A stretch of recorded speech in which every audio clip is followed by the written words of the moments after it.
السلام علیکم رحمۃ اللہ وبرکاتہ۔ آج واقعی ہمارے لیے بڑی خوشی کی بات ہے۔ ہمارے نظام سرکار جس کے لیے ہم ہمیشہ ہمارے آنریبل سی ایم صاحب نے ہمیشہ ان کے بارے میں کہا کرتے تھے کہ ایک بڑے ایسے بادشاہ تھے جو ہمیشہ انصاف پسند تھے، اور انہوں نے خاص طور سے مکے اور مدینے میں کئی رباط بنائے تھے تاکہ یہاں سے جانے والے حاجیوں کے لیے وہاں سہولت بخش،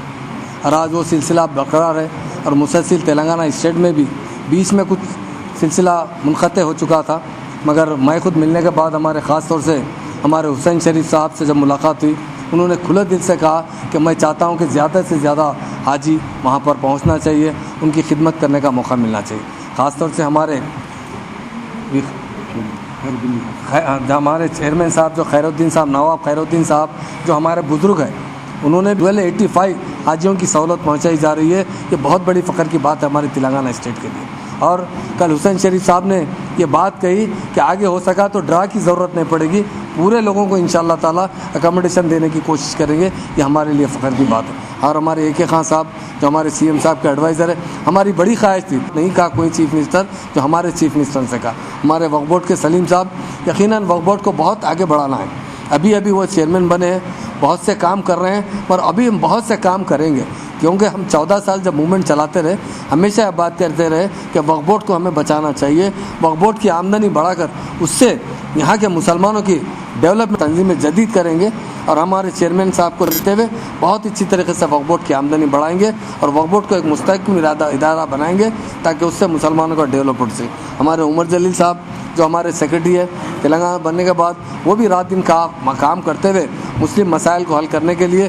جو بجٹ کو استعمال کرنے کے لیے، مسلمانوں کے جو بھی اسکیمز آتے ہیں ہمارے آنریبل سی ایم صاحب ڈکلیئر کرتے ہیں، اس کو عملی جامہ پہنانے کے لیے کوشش کر رہے ہیں۔ ہمارے شکور صاحب، وہ واقعی حج کی ذمہ داری ان پر ہے، اور ماشاءاللہ 3 سال سے دیکھیے آپ سب کام کر سکتے ہیں، حاجیوں کی خدمت کرنا یا حاجیوں کو حج کو بھیجانا، یہ بہت بڑا دونوں طریقے سے، اور دین اور دنیا دونوں میں بھی وہ مکمل کامیابی حاصل کر سکتے ہیں۔ انہیں موقع ملا ہے، یہ بھی اللہ کا شکر ہے، اور آج ہمیں موقع ملا ہے کہ ہم حاجیوں کا ڈرا کرنے کا، یہ بھی اللہ کا شکر ہے۔ اللہ تعالیٰ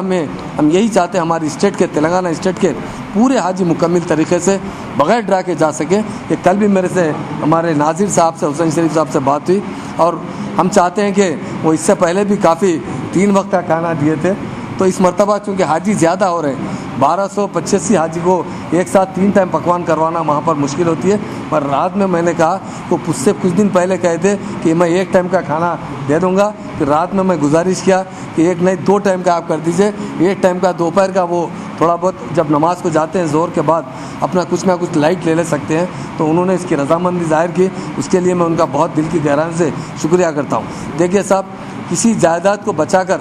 اسے صحیح استعمال میں لانا، یہ بھی بہت بڑی بات ہے۔ اگر ہو سکتا، اللہ کی مرضی تھی کہ ہمارے حسین شریف صاحب کو انہوں نے ان کے والد صاحب نے منتخب کیا، اور وہ برابر اس جائیداد کو بچاتے ہوئے آج تک آئے، اس کا ہم شکریہ ادا کرتے ہیں، اور ہم یہی چاہتے ہیں کہ ہمارے تلنگانہ کے لوگ ہر جگہ جہاں بھی حکومت سے سہولت ہو سکے، ہماری پہلی حکومت ہے، آپ بولیے، دیکھیے سی ایم صاحب نے سب سے پہلے حاجیوں کے لیے شاید اس سال 2 کروڑ 3 کروڑ، جبکہ آندھرا پردیش کے اندر 1.5 کروڑ روپے دیے جاتے تھے، آنریبل سی ایم صاحب نے اس مرتبہ 3 کروڑ روپے ایڈوانس میں دے چکے ہیں تاکہ حاجیوں کے اچھے سے اچھے انتظامات کیے۔ پہلے سی ایم ہیں، سی ایم صاحب نے حاجیوں کو رخصت کرتے ہوئے ایک بات کہی کہ جو لوگ حاجیوں کی خدمت کرتے ہیں، اللہ تعالیٰ انہیں بھی حج کے برابر ثواب دیتا ہے۔ یہ بات میں ہمارے حسین شریف صاحب کو بھی پہلی ملاقات میں کہا تھا کہ ہمارے سی ایم صاحب حاجیوں کو رخصت کرتے ہوئے ایک بات کہی تھی کہ جو لوگ حج کو جاتے ہیں وہ اللہ کا ثواب دیتے ہیں، تو کیوں 2 سال سے یہ رباط بند ہے، اگر آپ اس سے کیوں محروم ہو رہے ہیں؟ شکریہ ادا کرتا ہوں، اور واقع نظام کے خاندان کا اور نظام ٹرسٹ کے ہمیشہ ممنون و مشکور ہے۔ اتنے بڑے ڈیم کا افتتاح کرتے ہیں تو سب سے پہلے نظام ساگر ڈیم کی بات کرتے ہیں۔